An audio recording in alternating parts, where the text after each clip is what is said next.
সাদিয়া ভাবি, আপনাকে তো হেল্প করার ইচ্ছেই ছিল, ঠিক আছে। এখন আমি তো বলতে পারতেছি না ও আপনার সাথে যাবে কিনা।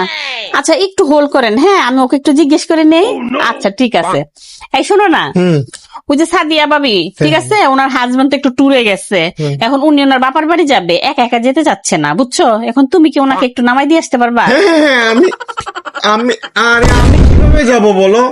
আমার অফিসের কত কাজ, আমি অফিসের কাজ আরে করতেছি না। বেচারি একা মানুষ, চাও না একটু নামাই দিয়ে আসো না? আরে আমার গলায় প্রচন্ড ব্যথা, আমি কিভাবে যাব আরে বলো? গলা ব্যথা, আমি গরম চা বানাই দিচ্ছি, ঠিক আছে, রং চা করে দিতেছি, গরম গরম খেয়ে খেয়ে যাও। হ্যাঁ, আরে আমার পায়ে ব্যথা, আমি কিভাবে যাব বলো?